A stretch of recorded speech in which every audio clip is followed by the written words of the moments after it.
حبايبي عاملين ايه؟ يا رب تكونوا بخير.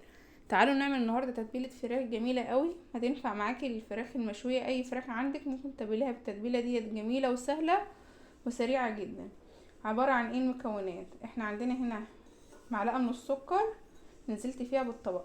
لو انت عندك لو انت عندك دبس رمان في الوصفه دي بيبقى اجمل من السكر. استغني عن السكر وحطي دبس رمان او معلقه عسل، يعني دي تنفع ودي تنفع.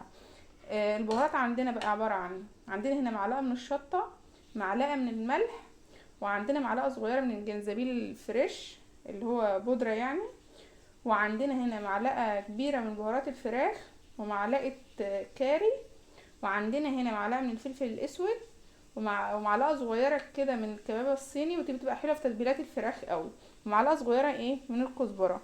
هننزل بالتتبيلة دي كلها كده. عندنا هنا دول حوالي معلقتين كده، يعني فنجان الا ربع كده من الزيت، هننزل بيه كده على الخلطة. معلقة كده من الخل الابيض، تمام كده. عصرة ليمونة عليها. هنقلب المكونات دي كلها مع بعضها كده، هنقلبها كده مع بعضها زي ما انت شايفة كده. هننزل عليها بقى معلقتين من الصلصة.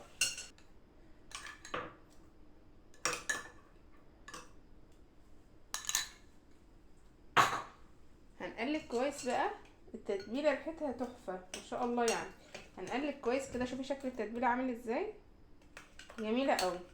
جربي بقى اي فراخ عندك كده تتبليها بالطريقه دي. هنقلب كويس جدا كده المكونات. هنيجي عندنا بقى ده عباره عن، ده كان عندي فراخ بانيه كده صدور مقطعاها شرايح. انتي بقى التتبيله دي تنفع لاي نوع فراخ، وراك، صدور، اي حاجه، فراخ كامله، اي حاجه هتتبليها بيه.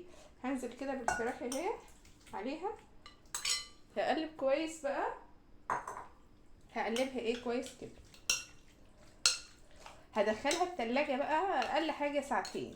لو عندك وقت اطول ممكن تحطيه. شوفي شكل التتبيله عامله ازاي، ما شاء الله تحفه. جربيها بالتتبيله دي كده وقولي لي ايه رايك في الكومنتات، ولو عندك طريقه تانية اكتبيها لي. ولو عجبتك الوصفه لايك ومتابعه. بحبكم في الله، ما تنسينيش من دعوه حلوه.